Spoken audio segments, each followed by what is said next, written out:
Enzo Solari Allende es abogado, es licenciado en Derecho de la Universidad Católica de Valparaíso, doctor en Filosofía por la Hochschule für Philosophie en la Facultad de Filosofía en München, Alemania. O sea, hizo su doctorado acá, algo de alemán ahora también entonces, sí. Actualmente se desempeña como académico e investigador de la Facultad de Derecho de la Pontificia Universidad Católica de Valparaíso. Enzo tiene un perfil que va desde la filosofía al derecho. Sus líneas de investigación en filosofía práctica lo han llevado al estudio de la teoría de la acción, la filosofía de Kant, la cuestión de la tolerancia, las tensiones entre democracia y constitucionalismo, la argumentación práctica en general y jurídica en particular, y la enseñanza y la organización curricular de la disciplina jurídica. En filosofía teórica, en tanto, se ha ocupado de algunos asuntos de fenomenología, filosofía de la religión y de la mente. Algunas publicaciones voy a leer yo, solo un poco para dar cuenta del trabajo de eso. La 2010, La razón religiosa según Zubiri, en revista de Teología y Vida. En la misma revista publica De Paz Fidei, de la libertad, la tolerancia. En 2011, un constitucionalismo inocuo, en revista del Centro de Estudios Constitucionales de Talca. Junto a Cristian Viera, en 2015 publica Justiciabilidad de los Derechos Sociales, a propósito de una argumentación de Fernando Atria, que fue uno de los constituyentes más importantes de la propuesta constitucional anterior en Chile, que se rechazó. En 2015 publica una alternativa contra la hipertrofia de la justicia constitucional chilena en la revista de Derecho del Estado. En 2017, el argumento antropológico de Zubiri en revista Realidad. Sobre la filosofía de la religión en América Latina en 2018, también en 2018 la recepción kantiana de la República, la tolerancia e ilustración, en revista Tópicos de México, y su última publicación en 2019, Precisando el fideísmo dickensiano en revista Pensamiento, y la presunción de ateísmo según Zubiri en revista Pensamiento. Como ven, Enzo Solari tiene estas dos líneas de trabajo, lo que hace muy interesante, y me alegro mucho de que hayas podido estar acá con nosotros, sobre todo en esta conferencia. Creo que es muy importante y va a ser de mucho aporte tu visita y tu charla. Gracias, Enzo. Yo les quisiera ofrecer algo así como algunas ideas de alguien como yo, que ha, bueno, sido en cierta forma protagonista en Chile de estos últimos años, particularmente de estos últimos 4 años casi, se van a cumplir en unos meses más, contados a partir del inicio de lo que en Chile fue una especie de momento revolucionario, que fue a veces llamado estallido social, ¿no? O revuelta social, de octubre del año 2019. Entonces yo les voy a proponer algunas ideas escritas, todas ellas en algunos artículos que han aparecido en medios de prensa, sea tradicionales o bien online, en Chile entre el año 2015, unos años antes de ese 2019, hasta llegar ahora, el 2023, para ser justo con mis coautores y coautoras, con quienes hemos coescrito estas crónicas o columnas. Son amigos y colegas como John Charney, Laura Mayer, Carla Varas Rodríguez, Andrea Pinto y Marcelo Espinosa. Así que algunas pinceladas, a ver si esto ayuda a estimular alguna conversación. Son en cierta forma todas ellas, estas 6 columnas o pequeñas publicaciones en medios periodísticos, son todas ellas, diría yo, columnas que tienen directa o indirectamente un carácter constituyente, en un sentido que ustedes irán viendo. La primera de ellas es en realidad, del 2015, como les decía, desde mediados del año 2015, y el foco de esa columna era la existencia ya cada vez más frecuente de casos de corrupción política a través del financiamiento ilegal de la política, y donde estaban en juego, por un lado, políticos profesionales en Chile, y por otro lado, empresarios, muchos de ellos grandes empresarios chilenos, en uno y otro lado, diríamos, del acto de corrupción. Esa columna se titulaba Escándalos, crisis de confianza, desinstitucionalización, era una pregunta con signos de interrogación. Y allí aludíamos, bueno, a que estos casos que se estaban transformando en una seguidilla, con una cierta pauta de habitualidad, estos casos de corrupción, por ejemplo, recuerdo había un ministro de Estado en ese momento, ministro del gobierno de Chile, que no había revelado que poco tiempo antes de ser ministro había sido alguien que había trabajado para algunas grandes empresas pesqueras en Chile. Y no había revelado esto una vez que había empezado a ser ministro de Estado, un ministro de Estado en un área en la que tenía que entrometerse también en cuestiones relacionadas con la pesca sobre todo industrial en Chile. Era uno de los casos. Otro caso muy, muy conocido fue el de un senador del que se supo que había estado siendo pagado de una manera muy onerosa, muy significativa por empresas de un determinado rubro, para legislar en favor de la misma empresa. En fin, y había otra serie de casos.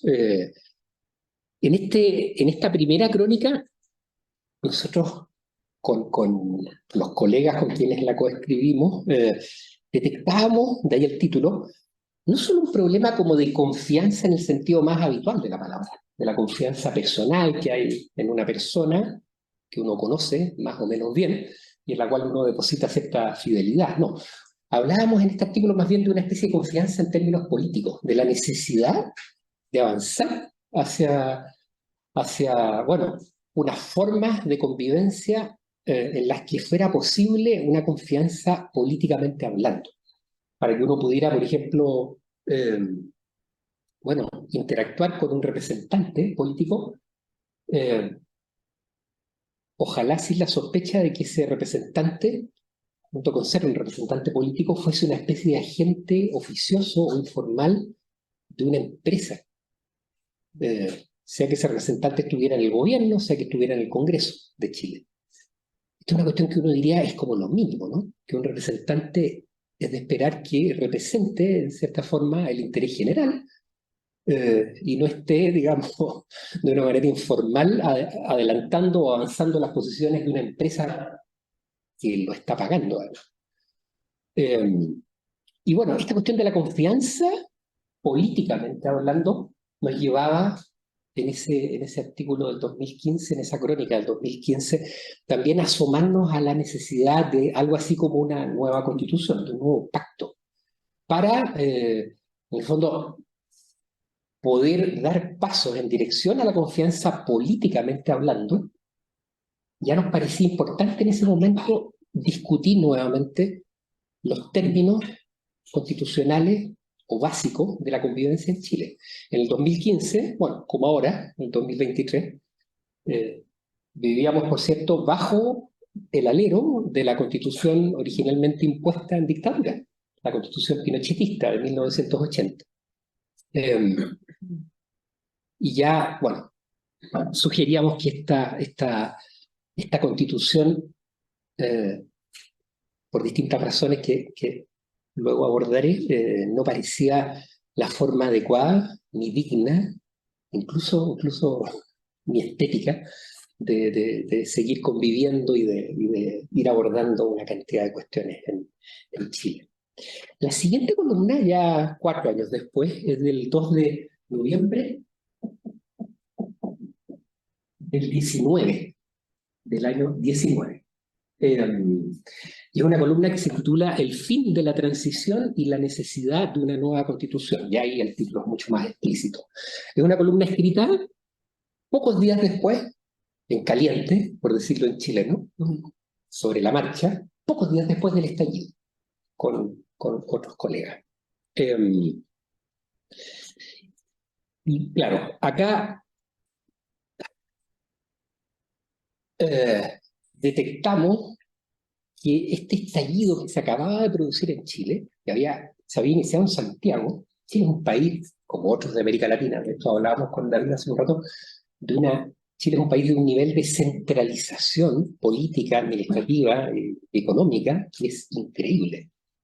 O sea, tiendo a pensar que incluso en América Latina, donde la centralización y el centralismo es gigantesco, incluso así, en términos comparados en América Latina, creo que el caso chileno es extremo.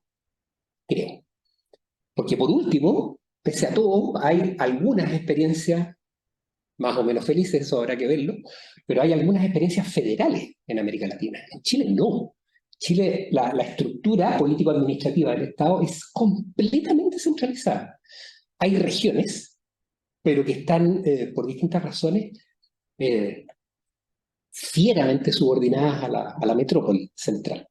En fin, vuelvo al hilo conductor de lo que estaba diciendo. El estallido surge en Santiago por un motivo relativamente pasajero, y de allí prende como fuego el pasto seco por todo Chile, muy rápidamente. En una semana en Chile parecía que hubieran transcurrido 10 años por la intensidad de lo que se vivía. Protestas callejeras intensas, con una, yo diría, con una intensidad política y al mismo tiempo emocional, yo diría de altísimo nivel. Yo viví en primera persona, era muy joven, el año 88, pero ya tenía 18 años en el 88, cuando la dictadura estaba como cerca de acabarse, y empezó a acabarse, hasta cierto punto, con un plebiscito ese año 88. Yo recuerdo que en esa época había también una intensidad en el aire, en el ambiente, más o menos comparable a la que había el año 2019, bueno, un montón de años después. Diría que son momentos así por su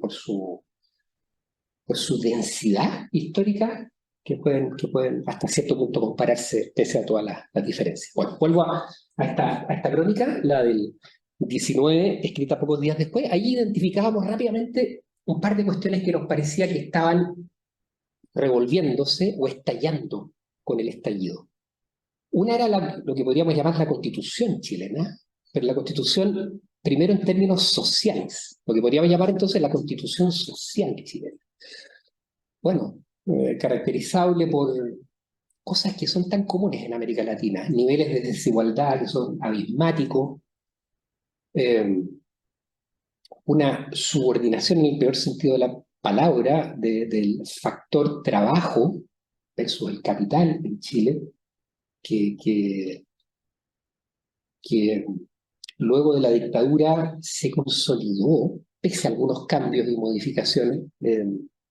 Pese a ello, la subordinación del mundo del trabajo existió, y hay una serie de otras cuestiones en las que ahora por tiempo no voy a entrar. Pero habían, por un lado, estallado, creíamos, unas cuestiones que podríamos subsumir bajo este nombre de la Constitución Social de Chile. Hay cuestiones también de largo aliento, que no solo van hacia atrás, hacia la dictadura pinochetista, sino que van mucho, mucho más atrás, que tienen que ver con la historia de la República en Chile, por un lado, y por otro lado, hacia atrás, por cierto, o sea, con la República en relación con el pasado prerepublicano, colonial y precolonial, en fin, hay una cantidad de cuestiones que... Y por otro lado, en esa crónica también destacábamos que esto también parecía significar una crisis, un estallido de la Constitución ahora en sentido político, la Constitución política de Chile, que es la Constitución a la que uno se refiere más habitualmente, la Constitución que no se identifica con el texto escrito necesariamente, pero sí que tiene que ver con, bueno, las formas de organización de los poderes, y por otro lado también las formas de garantizar derechos fundamentales en Chile. Ahí también habría una cantidad de cosas que decir. Entonces, en ese artículo, El fin de la transición y la necesidad de una nueva constitución, pretendíamos identificar en el estallido un doble estallido, un estallido social constitucional y un estallido también político constitucional. Luego, el 30 de noviembre de ese mismo año, con unos colegas, coescribimos un texto, un artículo, una columna, también aparecía en algún medio, que se titulaba así: Reconstituyéndonos contra la violencia neoliberal. El re estaba entre paréntesis, y luego constituyéndonos contra la violencia neoliberal. Y ahí, bueno, era un artículo, es una columna de prensa, no muy larga, pero un poco más larga que las anteriores. Ahí el centro era, claro, era algo así como una interpretación un poco más precisa, queríamos al menos hacer un poco más detallada, de la constitución política y social de Chile como una constitución política y social que había ya garantizado, ya permitido la persistencia de un modelo de relaciones, de interacciones, de economía, de política y también, en fin, hasta cierto punto de cultura, de carácter neoliberal. Entonces, en ese artículo pretendíamos como precisar mejor qué quiere decir esto. Esto de que este modelo, implantado violentamente en medio de una dictadura cívico-militar, tuviera este carácter o mereciera este adjetivo, este epíteto, neoliberal. ¿Qué quiere decir neoliberal entonces? Las historias escritas usualmente acerca del neoliberalismo suelen empezar en los 80, con la Thatcher, con Reagan en Estados Unidos y todo lo demás, pero es evidente que esto en buena medida empezó en Chile. Empezó en Chile en los 70.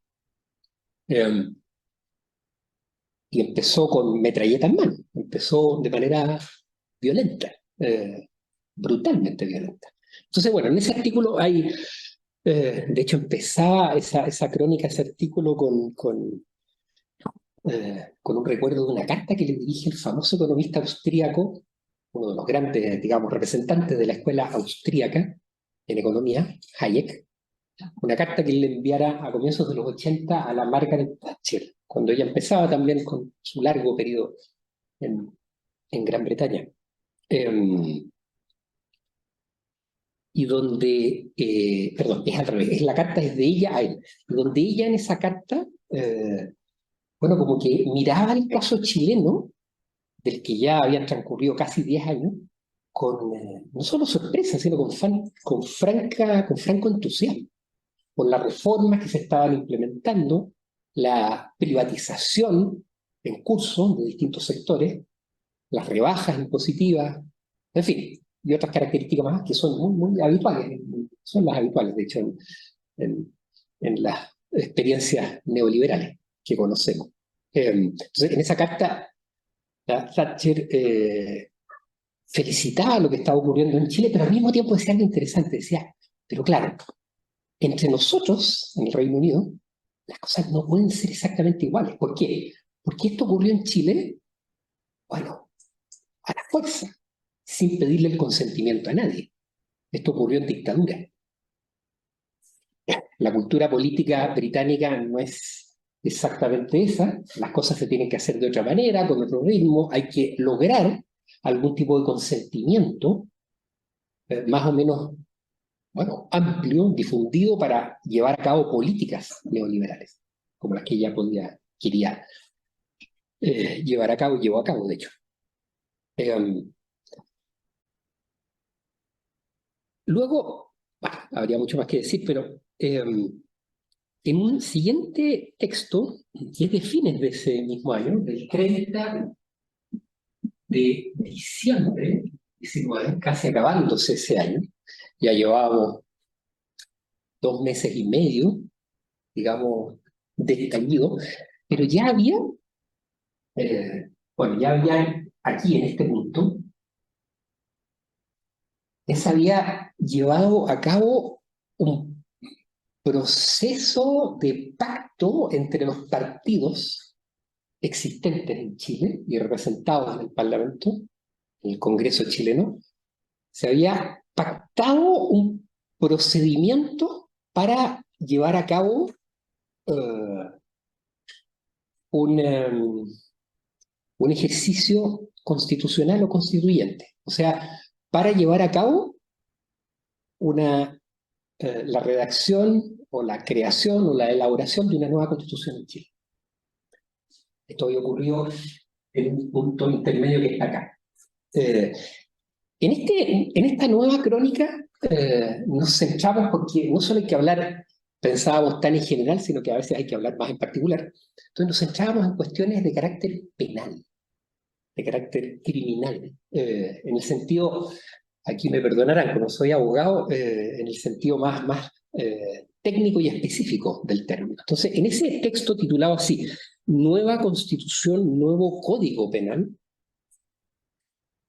en el fondo queríamos romper una lanza por la necesidad junto de una nueva constitución escrita democráticamente, que se hacía posible en ese momento, por la necesidad también de un nuevo código penal en Chile. Esto es un poco más técnico y no voy a entrar en los detalles, pero esto tiene que ver con, bueno, un país como Chile, donde las cárceles están llenas de pobres y marginales. Si uno se asoma a una cárcel chilena, uno verá que parecería que la criminalidad está completamente concentrada en la clase trabajadora, etc. Y que no hubiera entonces criminalidad en las clases medias altas y altas.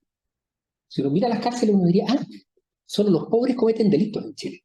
Esto pasa en América Latina, me imagino yo, todo el tiempo, ¿no? Es pan de cada día. Por otro lado, también la estructura, sugeríamos en esa crónica, la estructura misma del Código Penal chileno es una estructura que necesita recalibrarse y seguramente necesita, por lo tanto, de una nueva codificación. Eso es lo que se suele, la palabra que se suele usar técnicamente en derecho cuando uno habla de un nuevo código. Entonces se necesita una nueva codificación penal en Chile. En Chile hay unas desproporciones, por ejemplo, en los castigos que tienen unos delitos versus los que tienen otros delitos que son muy llamativas. Creo que también eso ocurre masivamente en América Latina. Por ejemplo, la llamada criminalidad callejera en Chile, a veces se le llama también la criminalidad famélica, asociada al hambre, tiene unas penas que a veces son altísimas, completamente desproporcionadas en relación con delitos mucho más graves, como delitos contra la vida, etc. Entonces, decíamos, en una nueva constitución habría que hacer mucho, en una nueva constitución no está todo un código penal, ni mucho menos, hay algunos elementos, algunos principios. Hay algunos principios que habría que, digamos, subrayar especialmente en una nueva constitución chilena, como la que decíamos en ese momento, podríamos empezar a crear en un tiempo más. Pero luego de eso, aparte de la Constitución, e incluso independientemente de la Constitución, necesitamos rehacer la legislación penal en Chile. Es una legislación tan claramente estructurada sobre la base de la, digamos, división en clases en Chile, que hay que hacer esto de nuevo. Tenemos que repensar las cosas. Esto es muy delicado, ¿eh? A veces es más fácil, yo he pensado, hacer una nueva constitución que dictar y elaborar un nuevo código penal. Porque en el código penal se tocan cuestiones sensibles a morir. Ahí está en juego la vida humana, el homicidio, está en juego la integridad física, psíquica, la libertad sexual, etcétera, etcétera. O sea, hay cuestiones delicadísimas. El aborto, los delitos económicos, el medio ambiente. O sea, hay una cantidad de cosas que son súper sensibles y que suelen provocar una resistencia a la reforma en Chile. En los últimos años han habido numerosos proyectos presentados de nuevo Código Penal para Chile y ninguno ni siquiera se ha discutido. Han llegado todos, han encallado en etapas completamente iniciales. Esto es súper interesante de constatar. Es terrible al mismo tiempo, pero es interesante, hay que verlo. Es un hecho de la realidad.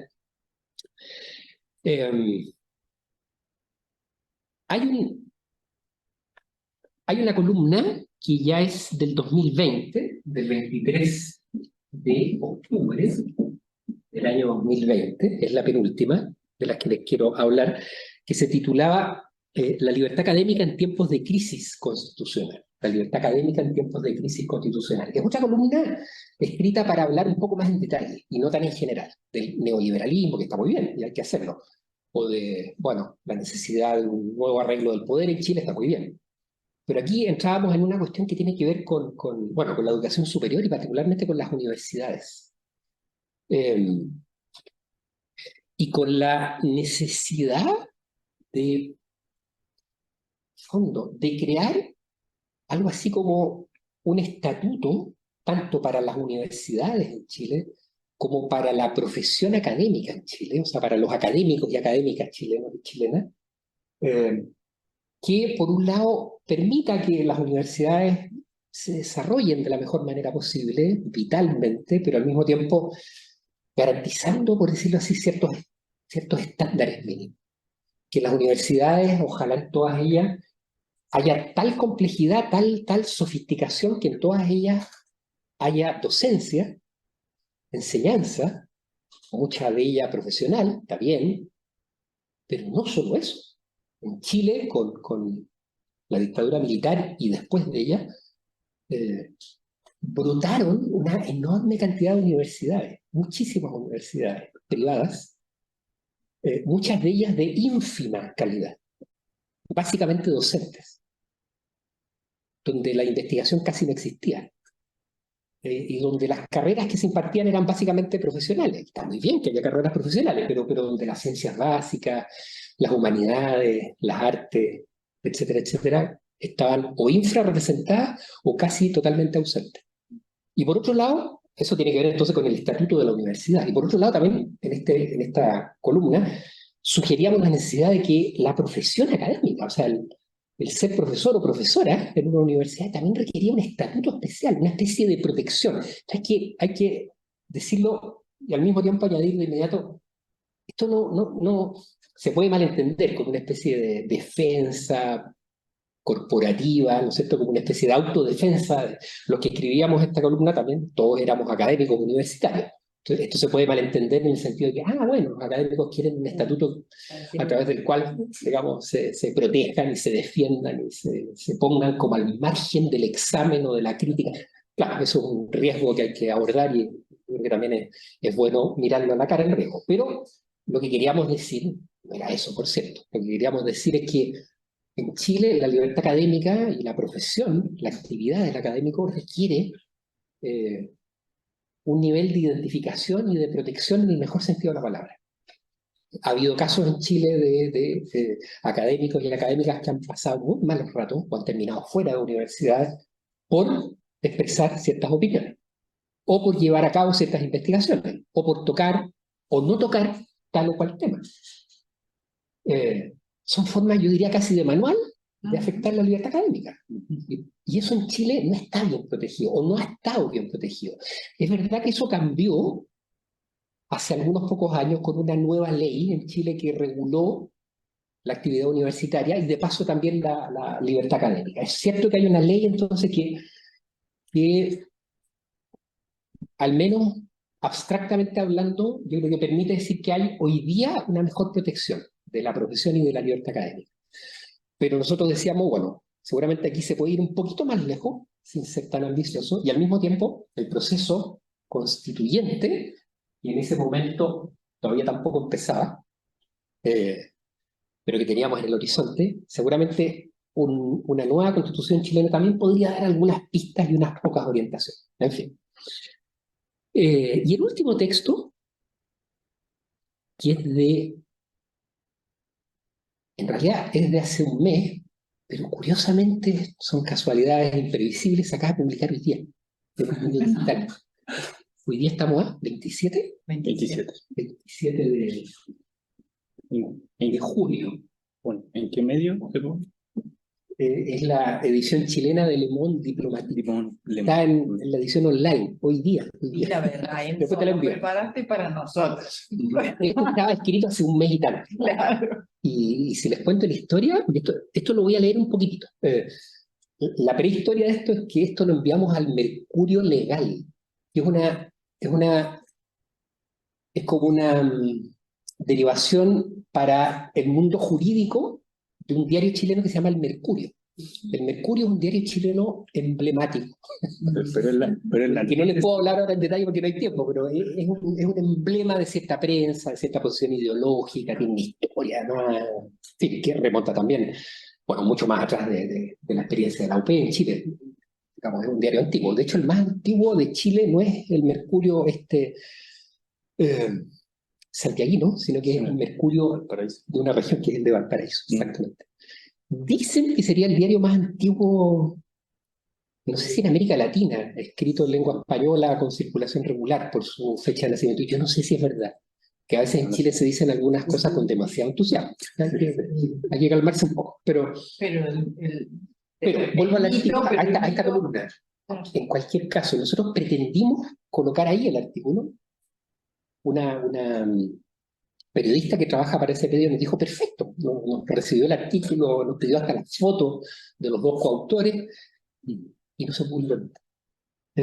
Nunca recibimos una explicación, en fin. Así que al final terminó, y curiosamente hoy día mismo, apareciendo en Le Monde Diplomatique. Este último se llama Estado Social de Derecho y Subsidiariedad, perdón, es la palabra, subsidiariedad a la chilena. Voy a leer algo, y ahí ustedes me dirán, bueno, cuando ustedes noten que ya sea mucho, me dicen y yo me caigo simplemente. ¿Quién hubiera dicho en 1980, que 43 años después todavía estaríamos intentando reemplazar la Constitución de Pinochet, sin perjuicio de las numerosas reformas parciales que se le han hecho? Este ya es el segundo o quizá el tercer intento de crear una nueva constitución dotada de amplia legitimidad democrática. Claro, sigue inmediatamente al apabullante rechazo al proyecto de nueva constitución que produjera la Convención Constitucional entre 2021 y 2022. Ustedes saben que el margen de rechazo fue de un 62%, no hay que decirlo. Cuyas causas de este apabullante rechazo tienen una interpretación que no puede excluir, diríamos nosotros, entre otros factores y en dosis por determinar varias cosas. Podría haber algo de hibris, sectarismo, de convencionales individuales y en facción. También timideces y exabruptos del texto final. Miedo político y económico, como también autoengaño colectivo ante ese proyecto que fue rechazado. Una intoxicación desinformativa de envergadura. Agotamiento del ímpetu de la contestación de 2019 y hartazgo también ante payaseos y violencias a ella asociadas. También habría que agregar cosas como los efectos psicológicos y sociales de la pandemia, que se entrometió en medio de todo esto. Incluso un indirecto voto de condena en algunos casos al gobierno en funciones. Por si todo ello fuera poco, en el presente proceso constitucional, el de ahora, el que siguió al que produjo un texto que fue rechazado, en el presente proceso en curso en Chile, las elecciones que ocurrieron no hace mucho tiempo atrás, en mayo de este año, 2023, han otorgado a la ultraderecha en Chile y a la derecha, llamémosla convencional, tantos representantes, una mayoría significativa, en el nuevo órgano constituyente chileno, que se llama Consejo Constitucional, tantos representantes que si lo quisieran podrían redactar un proyecto constitucional a solas, sin siquiera oír a las restantes fuerzas políticas. De esta manera, el escenario recién descrito sitúa al actual proceso en curso, diseñado por los partidos en el Congreso, es el segundo proceso diseñado para llevar a cabo una elaboración constitucional, después del anterior. Bueno, digo, el escenario recién descrito sitúa el proceso en curso entre la espada y la pared.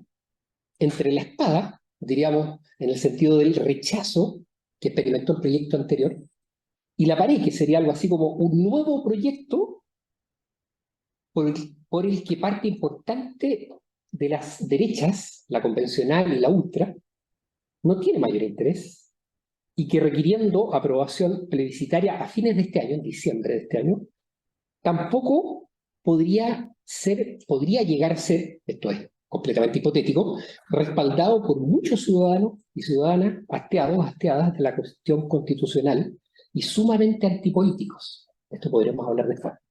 Como sea, hay que notar que este nuevo proceso incluye un catálogo de 12 bases institucionales. Son como las bases mínimas dentro de las cuales tiene que moverse la nueva elaboración constitucional. Las llamadas 12 bases.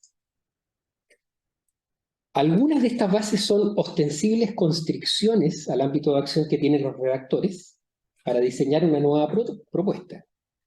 Ahora bien, si hacemos de la necesidad virtud, hay que reconocer que en esas bases hay un hito inédito e interesante para la tradición constitucional chilena y para el futuro político chileno. Se trata de la base quinta, la quinta base, según la cual Chile es un Estado social y democrático de derecho. Así más o menos dice esta base. En efecto, si se vuelve cláusula constitucional en una nueva constitución y este proyecto de nueva constitución fuera aprobado a fines de este año, y si es que esta nueva cláusula alentara unas prácticas políticas correspondientes, coherentes, claro, ella haría posible la superación de la subsidiariedad a la chilena, desencadenando consecuencias institucionales, económicas, incluso culturales de envergadura. ¿Qué es lo que en este texto llamamos subsidiariedad? Subsidiariedad, es difícil la palabra. Para entendernos, ha venido a ser la manifestación constitucional del peculiar modo de neoliberalismo que en Chile se implantara por la fuerza desde los años 70. Claro, su consagración normativa, que fue además nítidamente impugnada, diría yo, decimos en esta columna, a partir de octubre del año 19, su consagración normativa se ha sostenido en una interpretación sumamente discutible de la actual Constitución chilena, en la que remonta al pinochetismo. Es justamente entonces esa interpretación, esa práctica constitucional en Chile, en parte esto remite al texto constitucional pinochetista, pero en parte esto reposa también en prácticas políticas que este texto ha desencadenado. Es una suma de una y otra cosa, decimos en este texto. Bueno, es justamente esta interpretación, esta práctica constitucional, la que ha perpetuado el que en Chile se llama principio de subsidiariedad.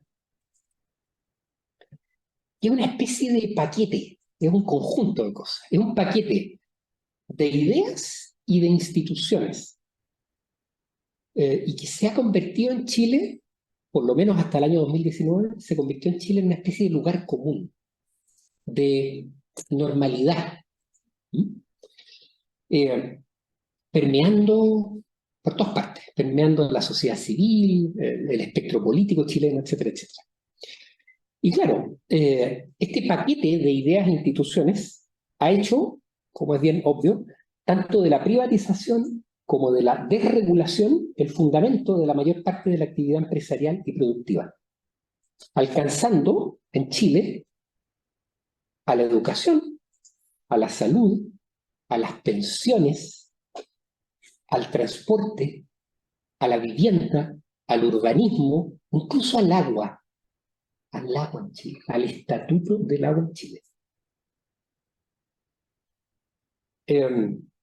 La presentación teórica de este paquete de ideas e instituciones que es el neoliberalismo tal como se ha configurado en Chile, la presentación teórica ha sido mayormente algo que han hecho economistas en Chile. ha estado en manos de economistas profesionales. En Chile los economistas o son economistas propiamente tales o se los llama en Chile, curiosamente, ingenieros comerciales. Tienen este nombre curioso. Pero claro, hay también algunas versiones más bien jurídicas de este mismo paquete de ideas e instituciones. Una manera de presentar más jurídicamente este paquete, se los menciono rápidamente, estoy terminando, es esta. La intervención estatal en actividades propias de las sociedades intermedias, este es el vocabulario que se usa a veces en Chile, tiene que ser de suyo excepcional, temporal, y revela una falla en la estructura social que debe, en definitiva, repararse. Por lo tanto, sigo citando a alguien. Los requisitos para que el Estado intervenga serían 3 y todos ellos copulativos. Los 3 tienen que darse en conjunto, no separadamente. Primero, tiene que tratarse, para que el Estado intervenga, noten, de actividades, fines o bienes particulares claramente convenientes para el bien común general. Segundo, que los particulares no estén logrando en un nivel adecuado dichos fines o bienes particulares, o no exista en dicha área presencia alguna de particulares. Y tercero, que el Estado haya agotado legalmente todo su esfuerzo para que los particulares asuman tales actividades. No se crea que esta es una presentación peculiarmente jurídica de la subsidiariedad, que es otra forma, creemos, de hablar del neoliberalismo en Chile. No se crea que el neoliberalismo en Chile es cosa pasada, o que esta forma de defenderlo, o de defenderlo, digamos, por interpósita persona, a través de la subsidiariedad, es algo que ha pasado, o que solo lo hayan enarbolado los llamados en Chile Chicago Boys, los economistas que estudiaron en la Universidad de Chicago, o que responden, por decirlo así, al paradigma económico de Friedman, de otros más, Becker, etcétera, etcétera. No. Hoy día en Chile esto sigue siendo todavía parte del paisaje político y social, y encuentran numerosos representantes, defensores, o, en fin, en la sociedad civil, en partidos políticos, entre grandes empresarios, etcétera, etcétera, etcétera. En este texto, para terminar ahora sí, hacia el final, sugerimos lo siguiente. Lo mejor que podría ocurrirnos ahora en Chile, en estas condiciones que son bastante complejas, de un nuevo proceso, donde hay un órgano constituyente o constitucional, donde las dos derechas, y particularmente la derecha ultra, tiene la mayoría. Lo mejor que podría pasar, creemos nosotros, es que esa base, la quinta del proceso, que es uno de los bordes o bases o estándares mínimos de este nuevo proceso constituyente, recoja esta idea de un Estado social de derecho. Sería una de las mejores cosas que puedan ocurrir. Porque, claro, una nueva constitución en las condiciones actuales podría ser deseable si, creemos, en el fondo lograra reconocer que el Estado chileno tiene ciertos deberes de justicia en relación con una ciudadanía social, y no solamente social, ambiental y también política, de los que no puede como sacudirse. O sea, si producto de este nuevo proceso constitucional, en condiciones sumamente complejas, se llegara a consagrar la llamada cláusula de Estado social, podría ser el caso, esto es completamente hipotético, que ese proyecto, fuera una buena noticia para Chile. Por otro lado, tuviera alguna chance también, ojalá, de ser aprobado a final de este año. A final de este año tiene que haber un plebiscito para, aprobar o rechazar este nuevo proyecto. Entonces, a finales de este año, en el fondo, en algún momento se ha dicho, con toda razón, que nos debatimos frente a un escenario que es muy riesgoso. O bien sigue vigente la misma constitución que arranca de la dictadura militar, porque se rechaza el nuevo proyecto que se puede elaborar en este nuevo proceso, o si se acepta esta nueva constitución. Claro, se aceptará una nueva constitución que está en manos, bueno, por un plebiscito popular, pero que va a elaborar un órgano en donde las derechas tienen completamente la sartén por el mango. ¿Se fijan? Ay, qué peor. Entonces, lo que estoy insinuando es que una cláusula de Estado social en estas condiciones complejas sería una de las mejores cosas que hipotéticamente podrían ocurrir. Figúrense lo que... Bueno, y esta columna terminaba las últimas líneas de esta forma. Nada fácil será la eventual constitucionalización ni la posible operación democrática del Estado social. Para colmo, dejar atrás el atrincheramiento constitucional del neoliberalismo o de la subsidiariedad a la chilena requerirá, claro, enfrentar este factum del que estaba hablando. Porque, claro, es cierto, tras el estallido social de octubre del 19, parecía que el experimento neoliberal chileno estaba en jaque. Pero ahora las cosas han cambiado de una manera dramática. Tanto han cambiado que después de lo que ocurrió en septiembre del año pasado y en mayo de este año, en septiembre del año pasado el rechazo del proyecto del anterior órgano, y en mayo de este año la elección de este nuevo órgano con predominio mayoritario de las derechas, ahora entonces el pronóstico para lo que vaya a ocurrir de aquí a fines de este año, el plebiscito de fines de este año ya tiene fecha, es el 17 de diciembre de este 2023. El pronóstico para este plebiscito se ha vuelto sumamente reservado. Es como en la película, no sé si han visto la película Matrix, la Matriz, la de los...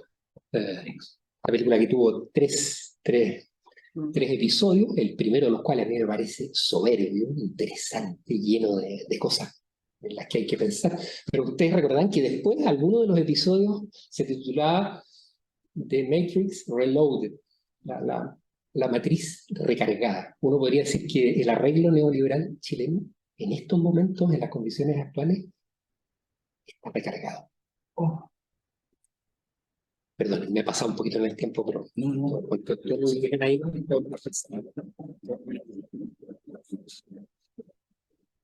Bueno, muchas gracias, Enzo, por la charla, por este recorrido entre, como tú bien dijiste, entre columnas. Y bueno, nos hablaste de los textos constituyentes entre el estallido social 2019 y la emergencia de la ultraderecha, como lo planteaste al final de tu charla, ahora este 2023. Bueno, damos espacio a las preguntas, que me imagino que hay bastantes. Y como dije en el principio de la charla, Enzo tiene ese doble camino de, por un lado, tener la expertise del abogado, pero también de la mirada social y filosófica del momento que está ocurriendo en Chile y que ciertamente es complejo. Lo que ustedes quieran, ¿eh? Preguntas, comentarios, críticas, discrepancias. Encantado, ¿no? Así que... Supongo. Sí. Quería preguntarte porque Sí. la verdad que no puedo evitar mi curiosidad. He seguido el proceso chileno desde Argentina con cierta distancia porque, bueno, siempre ocupa más en nuestra realidad que en la de otros lugares del mundo, pero no entiendo cómo tan rápido, porque hablo todo el día de la rapidización de los tiempos, inclusive cuando doy clase, cuando estamos gestionando la política argentina, pero tan rápido ese vuelco en Chile no lo puedo entender. Yo supongo que nadie lo debe poder entender. Es de las cosas difíciles de... ¿Cómo actuaron para producir ese cambio en 2 años? Que la explicación de esto está en curso de elaborarse. Claro. Yo mismo tengo una que otra idea en mente, ¿eh? Y se las puedo compartir ahora, porque en Chile parecería, claro, en un arco que va de octubre del 19, ahora estamos en junio del 23, no son 4 años, son 3 años y algo. Claro. Se ha producido algo que algunos, yo mismo tiendo a pensar que puede tener algo de lo que han tenido algunos procesos revolucionarios, o sea, de revoluciones que han producido rápidamente un momento de reacción, o una especie de contrarreforma o contrarrevolución, con mucha rapidez. Claro, es posible que en los tiempos actuales, con redes sociales, con una especie de particular aceleración de eso, de la temporalidad, quizá en una de esas sea menos llamativo el que se haya producido un vuelco. Sí. El primer proceso constituyente que se originó, digamos, empezó acá con un pacto de los partidos en el Congreso chileno, que fue parcialmente celebrado, parcialmente criticado, produjo primero un acto, un plebiscito, un acto eleccionario en el que se preguntó a la comunidad política: ¿quiere o no quiere usted, digamos, ustedes, miembros en general de la comunidad política, una nueva constitución o no? Y si quisiera una nueva constitución, ¿de qué manera? ¿La quiere a través de un órgano especialmente elegido para hacerlo o a través de un órgano mixto, en parte parlamentario y en parte elegido especialmente? Y en ese primer plebiscito ganó de una manera estratosférica: queremos una nueva constitución y a través de un órgano enteramente elegido para hacerla. No mixto, sin parlamentario. Sin político. El estallido chileno de octubre del 19 fue en buena medida, lo han dicho mucho, yo creo con razón, un estallido también destituyente de buena parte de lo que en Chile se suele llamar la clase política. Los españoles a veces han hablado, ¿no?, de la casta, de los políticos profesionales. Fue en buena medida, yo creo que tuvo mucho de eso, fue una impugnación, un hartazgo. Algo así como lo que Argentina fue que se vayan todos. Yo creo Que se repitió en Perú ahora. que se repitió en Perú. Yo diría que tuvo mucho de ambas, y seguramente de otras más, de especie ya de colapso, de hartazgo Pero, noten, claro, hubo un plebiscito entonces en el que de manera escandalosamente amplia, 80% fue, creo, si no me equivoco, me puedo equivocar por muy poco, la mayoría que respaldó la necesidad de una nueva constitución, y 78-79% la que dijo, y a través de un órgano totalmente electo, ¿no?, sin parlamentario. Esto fue al comienzo. Ahora, claro, hay que hacer notar alguna cuestión ya ahí al comienzo, ¿eh? Aquí está el estallido todavía en pleno desenvolvimiento. Y por otro lado, en ese primer plebiscito, con esas enormes mayorías que respaldaron estas dos cosas, había lo que podemos llamar el voto voluntario. Votaban solo los que querían votar en Chile. Eso hizo que estas enormes mayorías, eran enormes mayorías, pero es cierto, hay que mirar también estas cosas. Que quienes votaron en ese plebiscito, me puedo equivocar en el margen, pero no es lo fundamental, creo yo, no alcanzaron en ningún caso al 60% de la población electoral. Yo diría que estuvo en torno al 50 y algo por ciento. De la población que podía votar, votó un poco más de la mitad, y quizá un poco más que la mitad y no más. Lo que ocurrió en septiembre del año pasado, bueno, pandemia, hay un montón de cosas que habría que considerar, y seguramente yo enumeré algunas en algún momento de la lectura, y hay muchas más que habría que considerar. Pero lo que ocurrió unos 2 años después de ese primer plebiscito, en el segundo plebiscito de salida, ya había trabajado el primer órgano constituyente, había producido un proyecto de nueva constitución, pero habían ocurrido muchas cosas con ese proceso. En ese año de trabajo de ese órgano, muchísimas cosas. Allí el voto, el sufragio, se volvió obligatorio. Ya no era voluntario el voto. Y votó una enorme cantidad de personas. Votó, me puedo equivocar otra vez en el margen, pero no creo yo en cuestiones fundamentales. Yo diría que votó cerca del 90% de la población en edad de votar. Cerca del 90%. Y en ese plebiscito, claro, se rechazó por una mayoría de 62% ese proyecto. Uno ahí podría detenerse en un momento, porque después siguieron ocurriendo cosas. Después de ese plebiscito, poco después, si no me equivoco temporalmente, sí, yo diría que fue así. No, perdón, un poco antes. Uno ya notaba que habían empezado a cambiar ciertas cuestiones. Un poco antes de ese plebiscito que rechaza con voto obligatorio por una mayoría amplia el proyecto de nueva constitución, un poco antes hubo elecciones presidenciales en Chile y parlamentarias. Votaron menos. Y ya ahí emergió la ultraderecha con un porcentaje significativo. La ultraderecha en Chile tiene una historia relativamente, a ver, esto es complicado decir, por un lado reciente, porque el partido de ultraderecha chileno se llama Partido Republicano. Ese partido tiene una historia reciente.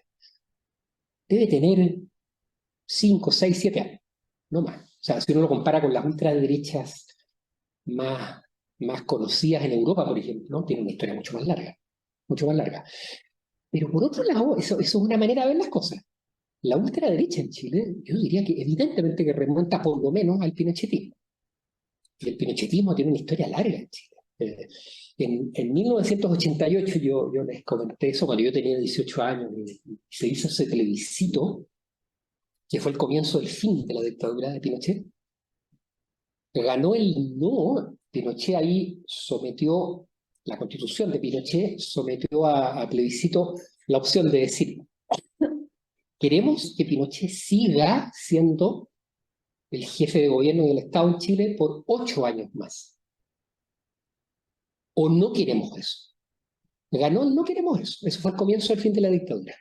Pero noten que el porcentaje de la población que dijo sí queremos eso fue de un 42%. Un poco menos de la mitad. En esa elección también votó una cantidad gigantesca de personas.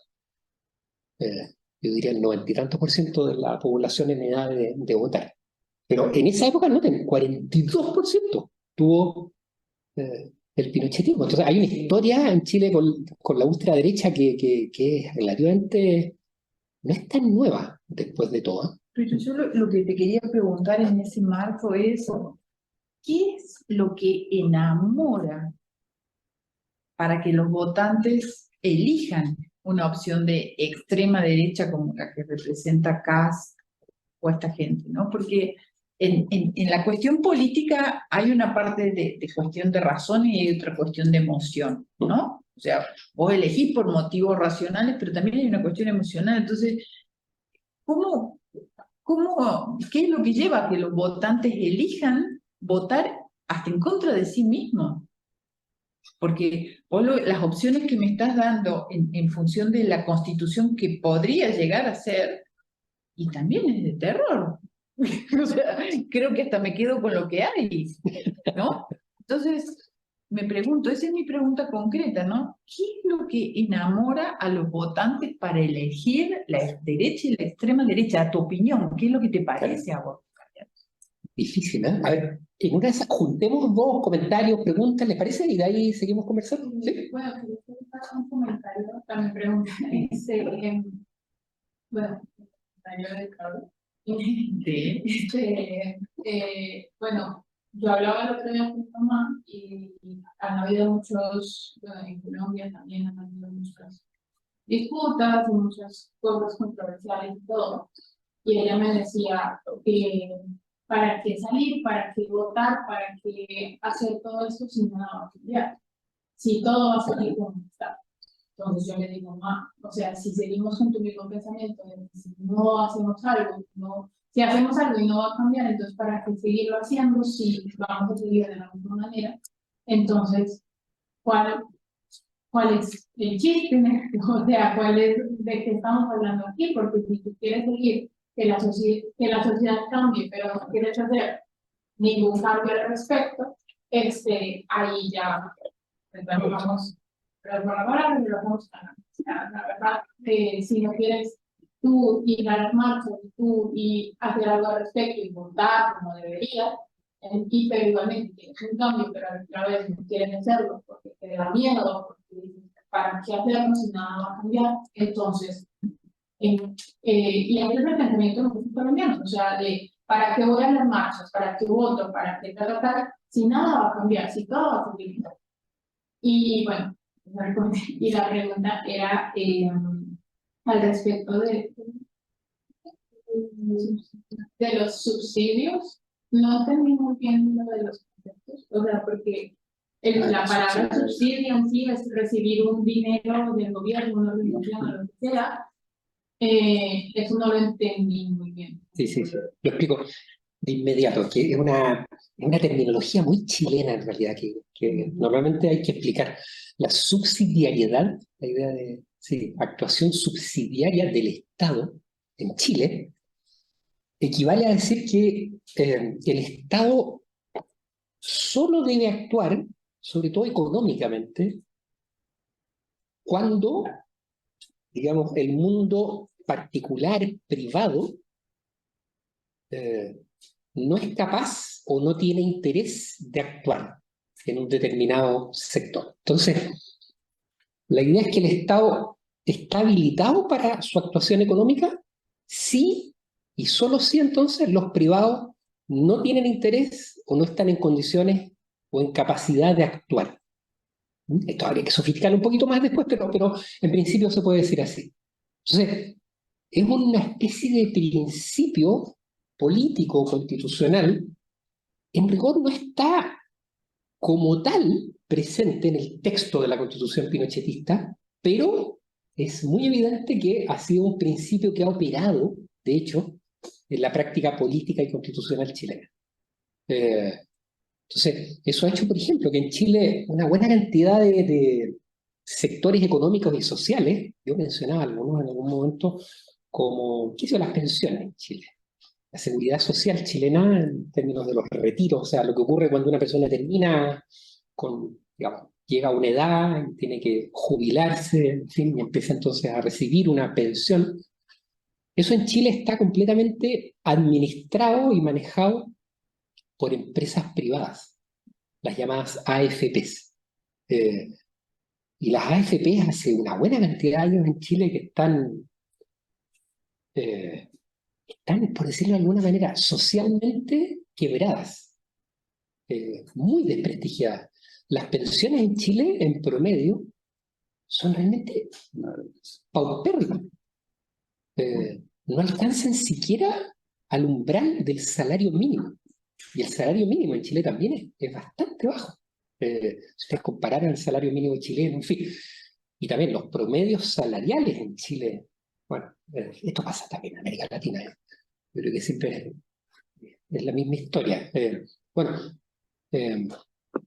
hay un mercado en el fondo de capitales que administra las pensiones en Chile y que las paga al mismo tiempo. Con algunas pocas excepciones. Una de las excepciones son las Fuerzas Armadas en Chile. El sistema de pensiones de las Fuerzas Armadas en Chile no tiene esta característica de estar privatizado. Sigue siendo estatal. Y sigue siendo un sistema de reparto. Bueno, esto es una cuestión un poco técnica. No es un sistema como el chileno, que era antes puramente de capitalización individual. O sea, yo hoy me van cobrando, yo tengo una cotización obligatoria que ir separando de mi salario mes a mes, y esa cotización se va juntando en una cuenta individual mía, y al final de mi vida laboral, de ahí se van a pagar mis pensiones. Es una cuenta rigurosamente individual. ¿Se fijan? Las Fuerzas Armadas son una excepción. Ese ejemplo es muy bueno porque Pinochet le entregó a los privados las pensiones de los chilenos, pero la de sus Fuerzas Armadas, Claro, no. Los niveles de las pensiones de las Fuerzas Armadas son altos. Altísimo. Son altos en comparación con... No hay ningún tipo de relación entre... Entonces, no sé si con esto explico un poco algo de lo que es la subsidiariedad. Es esta idea, en rigor, que no está en el texto, pero sí está en la práctica política constitucional chilena, constante, uniforme. Esto es muy, muy claro, diría yo. En virtud de la cual, entonces, principio en virtud del cual, o práctica en virtud de la cual, entonces el Estado está como inhibido de actuar económicamente, salvo que los particulares no puedan o no sean capaces de hacerlo en un determinado ámbito. Esto pasa en la salud también. Ah, pero no está en el texto constitucional, dijiste. En rigor, si tú buscaras la palabra, Sí. subsidiariedad en el texto no está, Pero funciona. pero está en la práctica, o sea, está en la, digamos, no es algo que uno se invente. Esto está en sentencias del Tribunal Constitucional chileno, está en textos que se ocupan del tema, o sea, esta es la primera cuestión. Ahora, las otras son complejas, porque, claro, por ejemplo, una era qué hacer, involucrarse o no involucrarse, sea a través del voto, de otras maneras, marchar, protestar o bien organizarse, etcétera. Una mega pregunta. Y la otra pregunta era la de ¿cómo la ultraderecha? Bueno, es una pregunta yo creo que es interesante hacerla en Chile, a ver qué podemos decir de Chile, pero que evidentemente yo creo que es una pregunta dependiente de la pregunta más general, diría yo. No sé cómo lo ven ustedes. Yo diría que la pregunta para Chile es inseparable de esa pregunta general: ¿por qué en general, comparadamente, se vota la ultraderecha? En todas partes. Bueno, no, quizás son muchos, pero en muchas partes, ¿no? Por lo menos. Está en el gobierno en Italia, ni más ni menos. Ha estado varias veces a punto de estar en el gobierno en Francia. Bueno, Bueno, en Alemania crece y acaba de sacar ¿qué? ¿Un municipio? ¿En Baviera? No, aquí en Turingia. ¿Ah, fue en Turingen? Me perdí, ya, acá. Digo yo, la pregunta yo creo que hay que plantearla en Chile para tratar de encontrar algún tipo de especificidad, que debe haber alguna en Chile, yo creo que la hay. Seguro que la hay. Yo tengo ahí, no sé, ahí habría mucho que decir, pero por otro lado, también hay ciertas cuestiones que son relativamente globales, o que se están planteando mucho más allá de los contornos de un... ¿Iba a decir algo, perdona? ¿O no? No, yo, Dale. yo creo que en Latinoamérica igual lo de la pandemia se marcó muchísimo, porque primero por el tema del miedo y segundo por el tema del trauma que ha dejado de familias destrozadas económicamente, de familias que perdieron sus seres queridos.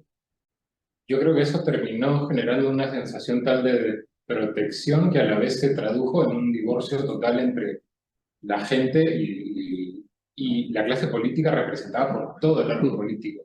Y la ultraderecha en América Latina, uno ve los discursos y más que reforzar algún tipo de defensa de ciertas premisas económicas, lo que defiende es fundamentalmente la antipolítica y apela para eso quizás a lo más básico, a lo más elemental del sentido común, que es decir, todos los políticos son unos ladrones, todos los políticos nos estafan, todo. Entonces, yo creo que en parte, o sea, la pandemia para mí es un hecho decisivo, además porque también de alguna manera fue una pared con la que se enfrentaron estos movimientos que estaban en crecimiento. Sí, en Chile, o sea, es verdad, ¿eh? O sea, la pandemia empieza cuando el estallido está en plena efervescencia todavía. Claro, empieza en Chile como en América Latina, supongo yo, ¿no? En marzo del 2020. 2020. Exacto. Claro, terminando vacaciones, empezando, diríamos, la cuestión laboral, escolar, universitarias, y bueno, esto fue un pal de agua fría, en fin, una cosa muy Isabel trágica y Schiffer nos dramática. decía la semana pasada que en marzo tenían una agenda completa de actividades y de repente la pandemia les Fue frenó una todo. especie de congelador o de refrigerador en el que se metió todo. Ahora, yo creo que hay parte de explicación ahí, estoy de acuerdo, ¿eh? Pero diría una parte, porque Sí, yo no igual uno podría decir, por ejemplo, en Brasil, Bolsonaro estaba en el gobierno, tuvo una performance, si no me equivoco, bastante desastrosa en el manejo de la pandemia. allá está la parte brasileña. Aquí está en Latinoamérica. Qué bueno, qué bueno. Claro, claro. Pero en otros lugares tal vez benefició a la ultraderecha, Brasil fue contra Bolsonaro, ¿no? Fue muy Claro. beneficioso para Bolsonaro. Pero Su actuación. ahí yo no puedo hablar con propiedad, ahí tú me dirás, pero no deja de ser llamativo que, es verdad, Bolsonaro termina perdiendo la elección, pero así. Tuvo, me equivoco, un 49%. O sea, la ultraderecha en Brasil estuvo a punto, pese a la pandemia y al manejo de volver, o sea, de haber sido reelegida. Es verdad, o sea, no fue reelegida, pero fue realmente por un pelo, diría yo. Uno dice, ¿por qué? ¿No debería haber sido una paliza? Y no fue una paliza. ¿Por qué no fue una paliza? Yo no tengo una respuesta, no tengo ni idea cuál será la... Claro, el caso chileno, bueno, parte... Dale, dale, perdón. Yo quería simplemente aportar que se ha visto a la ultraderecha en Chile siendo como la otra tema ultraderecha. La de Trump en Estados Unidos era bastante anti-establishment, sobre todo miente los políticos, pero en Chile se utiliza más el conservadurismo y como los clásicos fascismo de los tiempos anteriores fueron mejores, simplemente. De ahí que se usa a la figura de Pinochet como cuando todos éramos felices, cuando quizás así no era. Y de hecho es más preocupante porque el domingo que pasó será una encuesta académica. Sí. Y volviendo al porcentaje que tú dijiste, el 41% de los chilenos todavía la sigue llamando gobierno militar a la dictadura. Entonces, A la estadística. siento que es como la ultraderecha chilena es como bien particular en esa palabra, porque tampoco es muy nacionalista. No, yo lo he visto quizás tan nacionalista como más conservadora. Pero dijiste nacionalista. Sí. Yo diría, no sé, yo tengo la impresión de que una... O sea, yo no soy cientista político, pero me ha tocado leer alguna cosa sobre ultraderecha y es usual en la literatura sobre ultraderecha distinguir entre dos ramales de ultraderecha. Está la ultraderecha populista radical, estilo...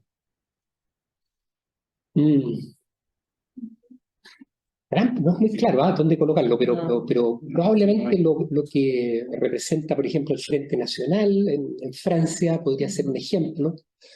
Hay quienes dicen que el Partido Republicano en Chile, Cast, en fin, y ese partido, sería más bien algo como incluible en este ramal de derecha populista radical, que tiene serios problemas con el componente liberal de la democracia.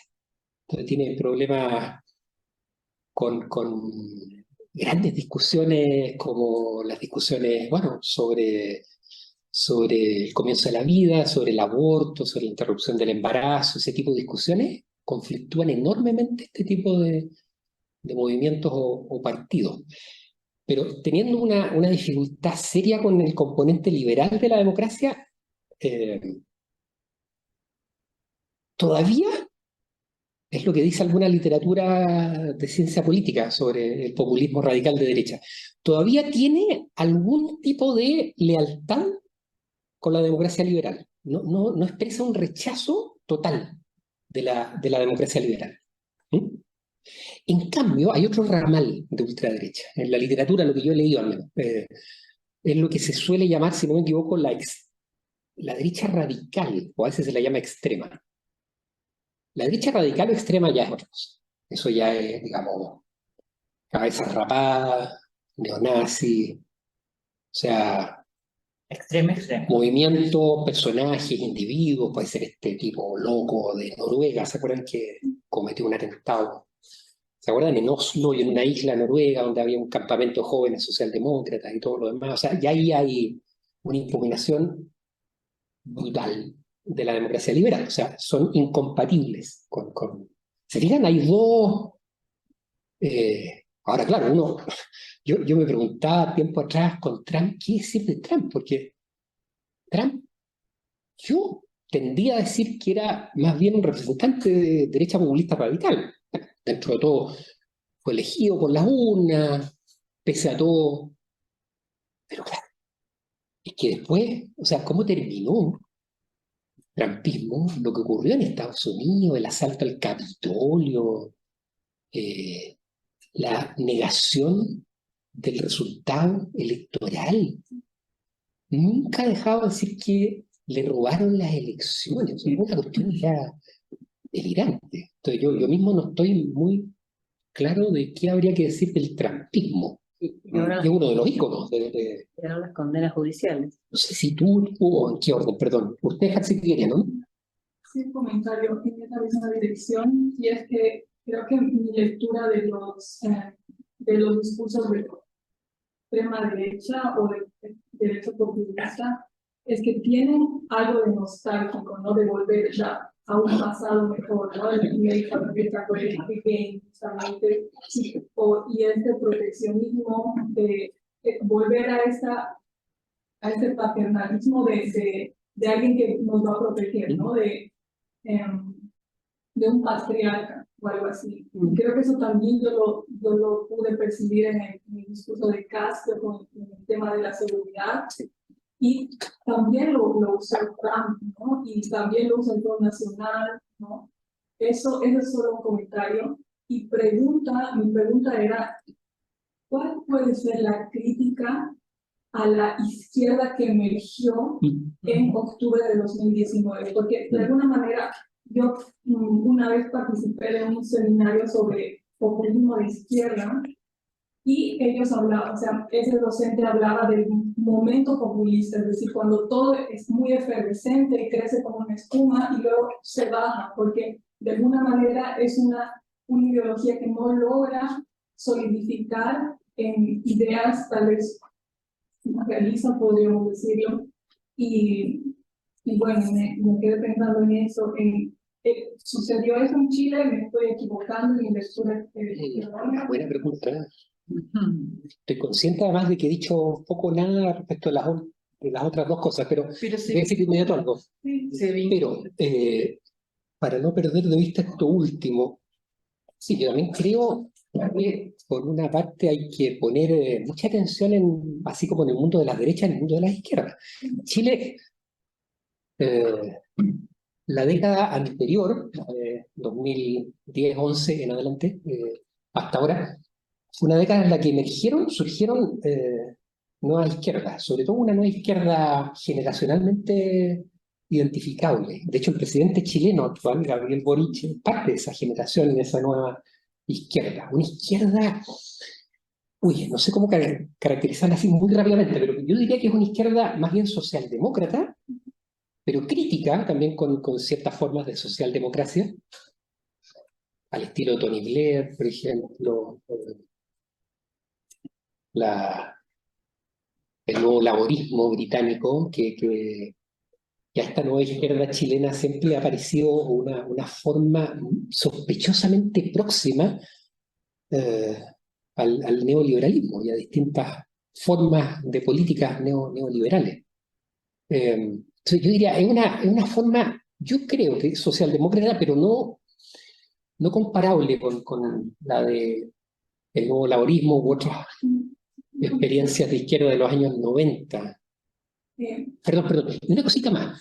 También el caso chileno, por lo menos, es una forma de izquierda bastante crítica de algunas izquierdas tradicionales en América Latina. Entonces, bastante crítica, por ejemplo, de la experiencia venezolana o cubana. Bastante crítica. O sea, es una izquierda que no pone fichas ahí. O sea, cree que lo que ha ocurrido allí no es lo que, digamos, abre vías pensables, factibles, interesantes hacia el futuro. O sea, que hacia el futuro hay que pensar en otras cosas, otros arreglos y otras formas de izquierda. Y sé que quieres decir algo, pero añadiría una cosa más. Es verdad también que esta nueva izquierda que ha surgido con estas y otras características tuvo una performance en el proceso constituyente que fracasó hace poco en Chile, cuyo proyecto de nueva constitución fue rechazado por la mayoría, tuvo una performance con claroscuros, diría yo. O sea, ahí también hay muchas cosas que decir, pero tuvo su lado interesante, pero tuvo su lado bien desgraciado también, honestamente. Ibas a agregar algo, no sé si... Sí.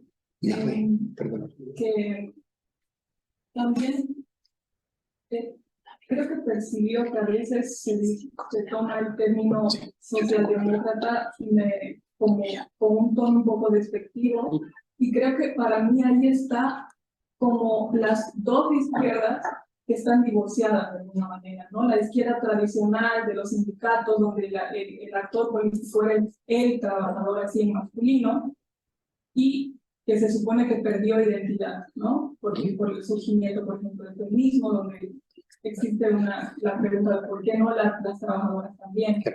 Y por otro lado está lo que también se usa con tono despectivo de lo que es la izquierda identitaria, ¿no? Sí. Que sobra la identidad, ¿no? Sí. Y yo noto que Chile es un ejemplo perfecto para qué pasa. Yo no sé cuál es la relación actual entre sindicatos y los movimientos, por ejemplo, los movimientos feministas, queer, ¿qué más? No sé, muchos más que tuvieron exactamente esa palabra performance, ¿no? En octubre de 2019. Hay una interpretación, y de ahí tu palabra, de inmediato. Hay una interpretación, yo no la comparto, pero está, la puedo mencionar, según la cual el fracaso del proceso inmediatamente anterior, el que fue rechazado, cuyo proyecto fue rechazado en septiembre del año pasado, habría tenido mucho que ver con que las izquierdas en el órgano constituyente pasado, que tenían mayoría, si en Chile se ha dado, bueno, decimos, se dio vuelta la tortilla, tenían el órgano constituyente anterior, estaba en mayoría clara de las izquierdas. Y ahora el órgano actual está en mayoría clara de derecha. Sí, exactamente, es como un reflejo invertido. Entonces, una de las interpretaciones, yo no la comparto, aunque hay algo que hay que atender ahí. Eso sí, eso sí. Pero, sin embargo, como interpretación me parece insuficiente. Es decir, que las nuevas izquierdas, en ese anterior proceso que terminó mal, con un rechazo apabullante al texto propuesto, esas nuevas izquierdas se habrían engolosinado con políticas de la identidad y habrían dejado de lado o menospreciado o considerado de manera insuficiente las clásicas, diríamos, reivindicaciones o políticas de la izquierda, diríamos, términos más materialistas y redistributivos. Esta es la clásica cuestión, además de la famosa polémica de Fraser, redistribución versus reconocimiento, en fin, esa clásica discusión en cierta forma se ha empezado a ocupar para tratar de entender qué pasó en Chile, bueno, y qué está pasando también ahora. Una pregunta sobre, que puede ser muy práctica para mí. O sea, el proceso me deja bastante triste, al punto que digo, el plebiscito no sé qué puedo votar. Qué bueno, claro. Pero mi pregunta me dio esperanza de que hay poderes fácticos de los que ya hemos hablado, que se han pronunciado casi de una manera bastante democrática. No creo que por convicción democrática, sino tan solo como un restarse de volver a ser instrumentalizada en un proceso de quiebre democrático. Me refiero a las Fuerzas Armadas.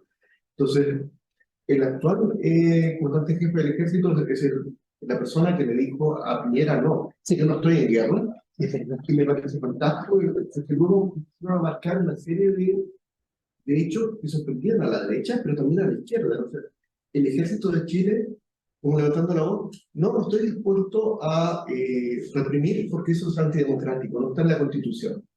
Y uno dice, hey, pero ¿qué rol está jugando la Fuerza Armada? Entonces, recientemente tenemos al comandante jefe de la Armada, que ha sido las tres ramas, digamos, la conspiradora por excelencia, en todos los procesos, incluso anteriores a Allende, que dice, no, nunca más. El único rama que queda por sumarse a esto es la Fuerza Aérea, que simbólicamente ha retirado a los Poker Hunters de todo el escenario público. Entonces uno diría, como interpretación, no creo que ellos sean guardianes republicanos, no son demócratas que están dando la democracia, sino que una relación costo-beneficio, no estoy dispuesto a sacrificar mi gente en una aventura o un capricho de la derecha. No han sido leales con nosotros. Es casi, a mi gusto, una revancha.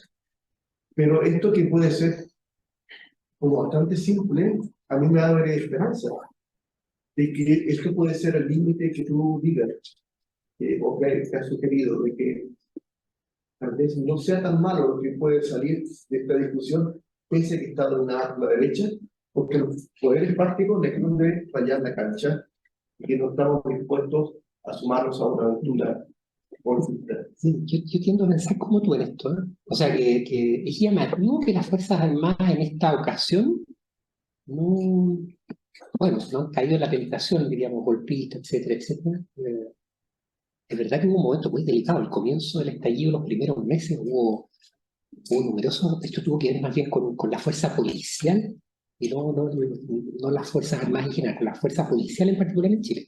Hubo mucha represión y violaciones severas de derechos humanos. Hubo una cosa muy terrible, que fueron muchas decenas y decenas de casos de gente que estaba protestando y que perdió la visión con los ojos. Bueno, esto es muy dramática. Está, diría yo, muy encapsulado en el comportamiento de la institución policial que se llama Carabineros en Chile.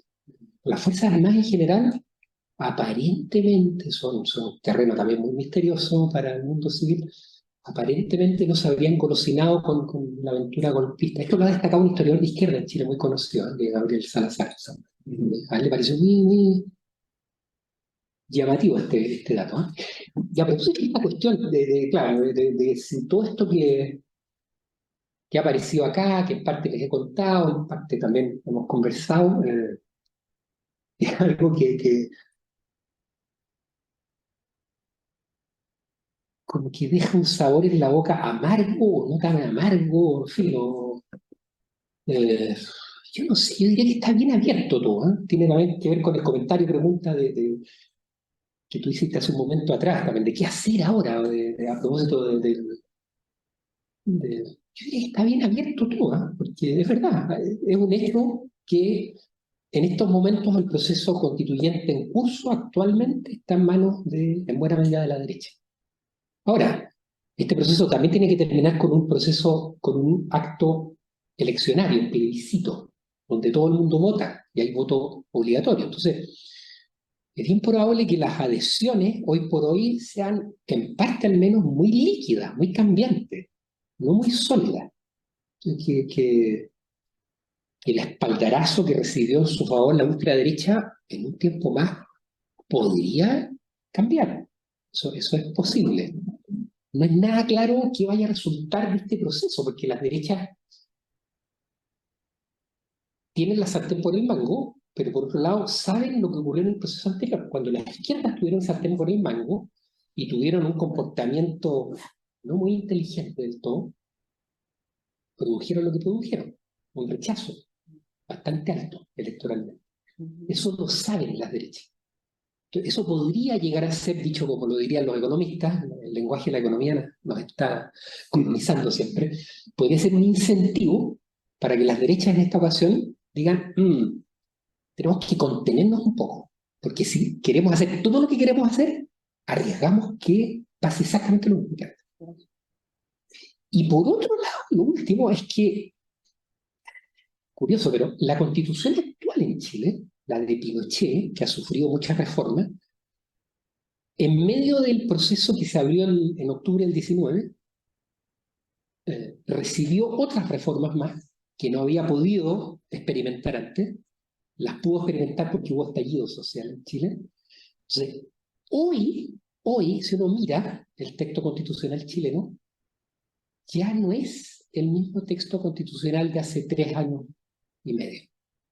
Es un texto que prácticamente ya no tiene lo que algunos llamaban amarres o cláusulas autoritarias, o etcétera, etcétera. Es un texto que tiene insuficiencia, pero que hoy por hoy puede, por ejemplo, ser reformado, intervenido, modificado de una manera bastante más natural que antes. Entonces, claro, uno dice, bueno, a final de año vamos a llegar con una propuesta que habrá que ver. Puede ser una propuesta básicamente de derecha o no.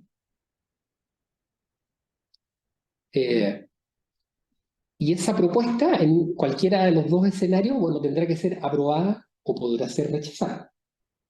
Si es rechazada, claro, una lectura sería, nos quedamos con la Constitución de Pinochet, y uno diría, ¡oh, qué horror! Esto como para pegarse un tiro. No, es que ya por la cantidad de cosas que ocurrieron, particularmente después del estallido con esa constitución, ya no es la misma. Es una constitución que permite una cierta agencia política por parte de la comunidad que puede llevar a cambios, bueno, más o menos rápido, eso se verá, dependerá del Congreso chileno y todo lo demás. Entonces, se fijan, el escenario es como, está muy abierto. Muy negociadores. ¿Ah? Y muy negociadores. Porque... No, sí, pero no es, yo diría, dentro de todo, es cierto que no es tan malo, curiosamente.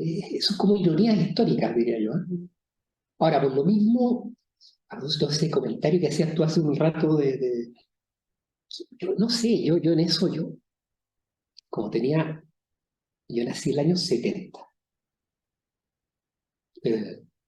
Entonces, viví como niño buena parte de la dictadura militar. Hacia el final de la dictadura militar ya viví eso con un poco más de conciencia adolescente. No sé, yo soy de una generación en la que yo diría todas las formas, esa sería mi recomendación, todas las formas de acción política valen la pena, hay que practicarlas. O sea, yo no desprecio la vía, diríamos, la necesidad del sufragio. Yo creo que eso es importante, una forma, digamos, igualitaria de preguntar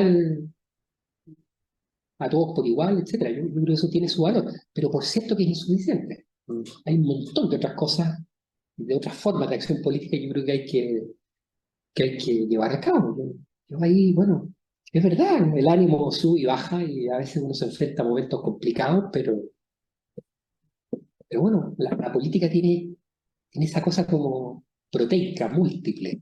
Hay formas como de hacer política. Yo apostaría que es bueno no perder de vista eso. Enzo, pero una última pregunta muy cortita porque ya estamos en el tiempo y yo te la quería hacer desde el principio, pero ¿qué pasa en ese sentido con los textos constitucionales, con los textos que se empezaron a discutir no solamente en vía de política identitaria, que en Chile es súper paupérrima la política identitaria hasta ahora, entonces si no está en la constitución anterior, ¿qué probabilidad hay de que esa política identitaria pueda estar en un nuevo texto escrito por la ultraderecha? ¿Qué pasa con los temas del el regionalismo en uno de los países más centralizados de toda Latinoamérica y del mundo? Sí.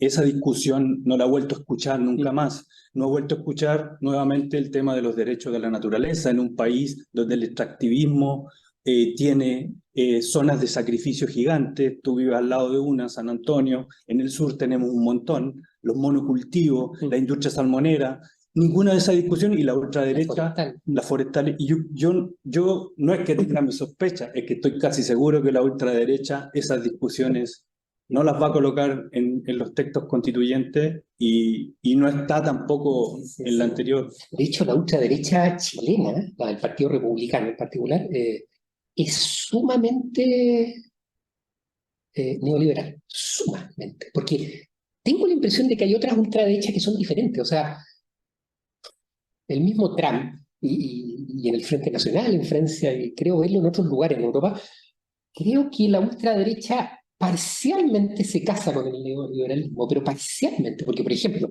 la ultraderecha europea, creo ver, y en parte la norteamericana, es profundamente proteccionista.